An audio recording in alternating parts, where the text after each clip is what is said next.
Okay, we are back with the Radiance. So, let's get into it. Let me adjust my mic a little bit. Alright, there we go. After alchemy class, I see Cinder whispering furiously with a tall, beefy looking rhodolite guy in the alcove outside the classroom. Their conversation looks kind of intense. Maybe it's an oracle intuition, but I get a really bad vibe from the guy. Listening. I creep in a little closer, pretending to read a flyer on the wall nearby. I have no intention of going anywhere with you, especially not a formal event. I don't think you have any choice. You want a bed? Oh, so now you want to play tough. Other than, let's turn it on. I thought Otto was on. Other people may have forgotten about what happened all those years ago, but I haven't. I was there, remember? So what? So no one's gonna want to touch you once that gets out. You're lucky I'm willing to stoop so low. The guy's very close to Cinder now. She recoils from him, turning her face towards the wall. This is getting intense. It's definitely not my business, but I feel like it needs to be stopped. I'm gonna walk away.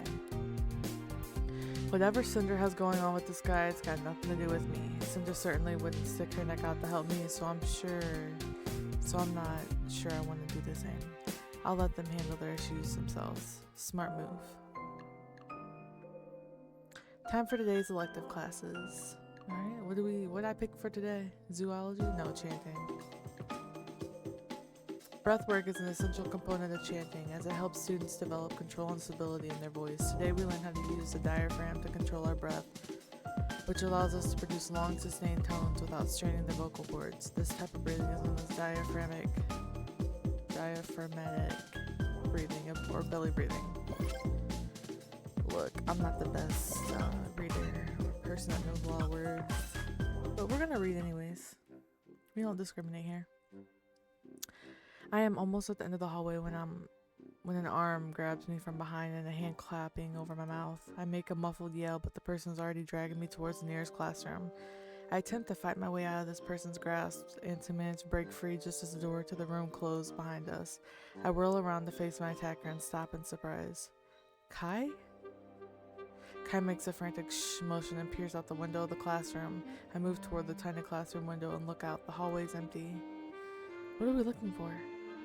Kai shakes his head and continues to watch. Moments later, I hear footsteps stomping down the hall. Kai stiffens but doesn't take his eye away from the window.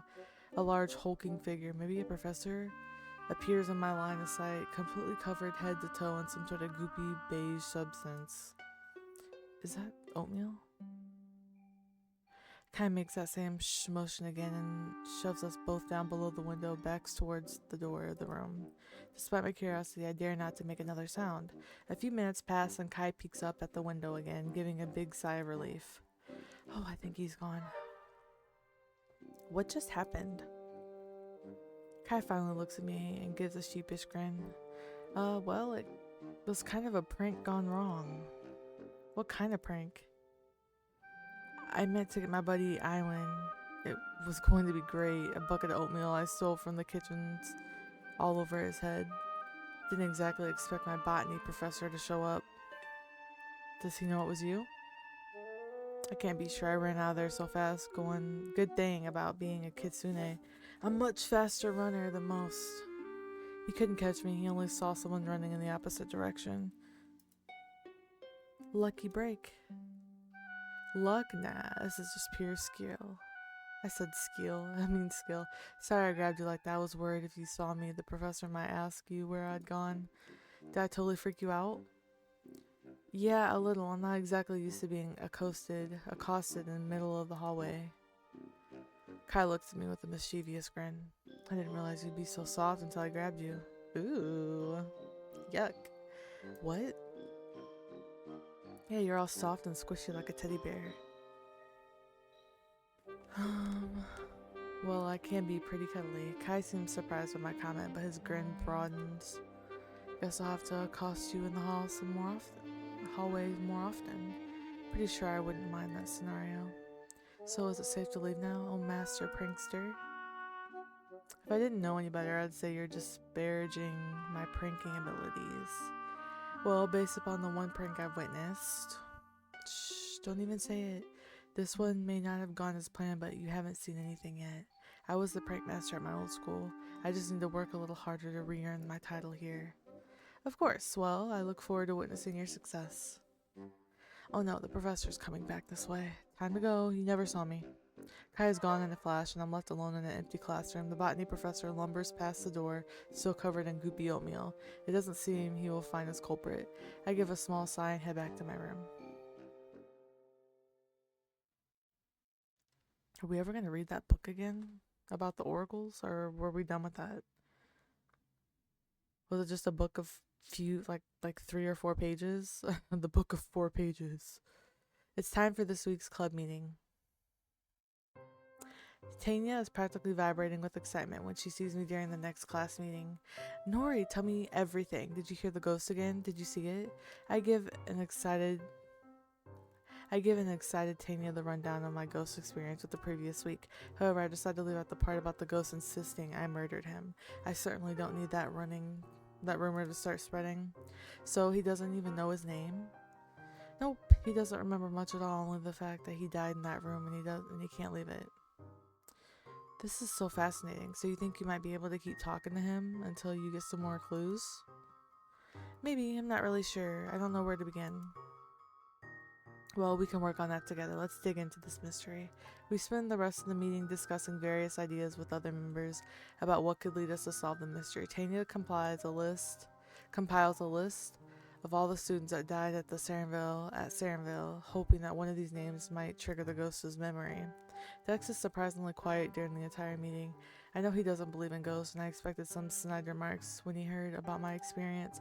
Instead, Dex remains silent, though I catch him peeking at me every so often. Okay, so check this out. Tanya shoves a piece of paper in my face. I take it from her, noticing that there's a list of names printed on it. This is a list of all the students' deaths at Sarenville in the last 100 years. That's a bit more people than I expected. Well, we live in a dangerous world. I glance over the list of names. There are about 3 dozen total. Most of them were deemed accidents, but there are some that are listed as murder. I think this will be a good starting point. See if your ghost recognizes any of these names on the list. Sounds like a plan. Great, you can get going in a minute, but first I have an announcement to make. Tanya calls the meeting to attention. The other students who have been chattering amongst themselves fall silent. Everyone, I have some exciting news. Next week there will be some exchange students arriving from Starminster Academy. There's a ripple of excited voices going through the room. This is apparently very interesting news to club members, but I have no idea what it means. Dex leans over his chair. Starminster is infamous for its dark and mysterious past. Oh really? What's so mysterious about it? According to legend, there's a curse on the place. Supposedly, in each graduating class, one student disappears right before the ceremony. Some say it's a coincidence, but it's been happening for the past 100 years now. I also heard that there's supposed to be a great treasure hidden somewhere on campus, but nobody has ever found it. Treasure? Like gold or jewels? No, like something important, something that could break the curse if it was discovered. That's not all. There's also supposedly a secret tunnel under the school that leads to the labyrinth. That one is just silly. Most schools have tunnels underneath them. Even Sarenville Academy has. But not all schools have a labyrinth. The labyrinth thing sounds a little bit more plausible than a curse. A chorus of voices from the club members erupts around us. Everyone seems to have their own theories about what makes Starminster Academy so mysterious. If all these things were true, I'm not sure how any student would survive there. Eventually, Tanya calls order to the classroom. Sorry, I'm back. Okay, so it's obvious we all have questions about the mysteries of Starminster, which is why the exchange students visiting is going to be so exciting. I will be bringing a couple of them here so we can interview them. Surely they have some great stories. Once the meeting ends, everyone disperses and I gather up my books. As I walk out the classroom, a voice calls out to me. Hey Nori, did you really see a ghost in there? Come on, you could tell me the truth. I sigh heavily. This is exactly how I expected him to react. I just wish he would stop asking because I know he's not going to believe me. I did see a ghost. Trust me, it's unbelievable for me too, but it happened. But why do you think it was a ghost instead of some other supernatural creature? Maybe because the ghost told me it was murder? What other type of creature could it be? It was murdered? Well, yeah, murdered. I don't know, I just think you should be careful. You're a human, so you probably don't know all about the dangerous stuff out there. Why are you so concerned about me? I'm not, I'm just being practical. Fair enough, but I didn't actually see anything that would make me think there's any danger involved. That isn't entirely true. The ghost already proved to me it can throw books around the room. Who knows what else it can do? Just watch yourself, okay? Dex turns away from me and then stalks off down the hall without another word. He's such a strange guy. As soon as I walk into the cold room, I feel the sensation of being watched. My eyes scan the room looking for signs of movement. It's completely still and quiet. I call out to the empty room. Hello? This time the ghost appears almost instantly. I jump backwards when I notice him. Oh, it still hasn't changed. Whoa, don't sneak up on me like that. The ghost doesn't seem bothered by my reaction. In fact, he just stares at me intently. I shudder a little, feeling unnerved. I suppose I need to get used to this if I'm going to continue coming to this room. You. Do not finish that sentence. I know what you're going to say. I did not kill you. He continues to stare at me. He doesn't say anything else. Hey, you promised you would cooperate if I helped you find out what happened to you. Do you want my help or not? I do. Okay, great. Then let's tone down the creepy stares, okay? The ghost's face flickers as if he's trying to figure out how not to stare creepily. Finally, he managed a soft smile. That's better. I knew you could do it. Now, I want to see if you can find out what your name is. How? I have a list of names here, students who died here at Sarenville. I want to see if any of those names ring a bell. I settle into one of the chairs and the ghost follows me. Suit. Sitting in the chair opposite me. So, you aren't completely incorporeal, huh? What? You can interact with objects. Yes, sometimes I can. Other times my form is less solid. But you can't leave this room. No, and if I try, my form dissipates. Then I can't reform for a while. Why do you think that is? I don't know. Well, let's get started. I'm going to read these names and you let me know if any of them sound familiar, okay? The ghost nods silently. I begin reading through the list, stopping after I said each name aloud. The ghost gives no reaction to any of the names. None of those sounded familiar to you? No. You don't recognize any of those names? No. Let's take another look. Once again, I read the names aloud, and once again, the ghost fails to give any reaction to the names. Still nothing? Nothing.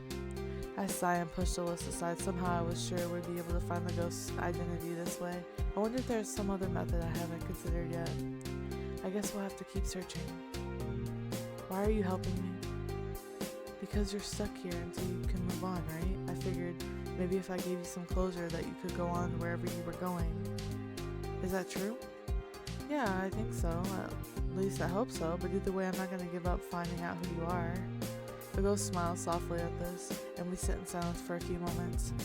In the meantime, I feel like I should have something to call you. It doesn't feel right just to call you the ghost. What would you like to call me? It's not up to me to decide. Just tell me whatever strikes you as fitting. Then I choose to be known as Alistair. Alright, Alistair, you can call me Nori. That is a nice name. I will remember it. What's it like being trapped in limbo, I mean? If I had to describe it, I suppose it feels like being lost, like I do not belong anywhere anymore, as though I have been exiled from the place where I should be. I suppose that makes sense. It must feel strange. Strange is an understatement. There's a lot about it that I do not understand, but I have come to accept it. Accept what? That I cannot escape here, that I am only allowed to roam around this room. So long as I stay within the boundaries, my form remains intact, but whenever I venture outside them, then I disappear. At first, I tried to fight against it to force myself out, but I soon realized I could not. I have accepted it now. It was not until I saw you that I started to believe things could change. Because you think I'm the one that killed you. I know it. Yes, you said it before. I'm hoping I can eventually convince you that it was not me that's responsible for your death. How do you plan on doing that? By finding out who actually did kill you, but for now I've gotta go. I will wait here until you return. I suppose you don't have much of a choice. I worry that this statement may be insensitive to a ghost that is trapped in a room against his will, but instead Alistair smiles. I will see you then, Nori.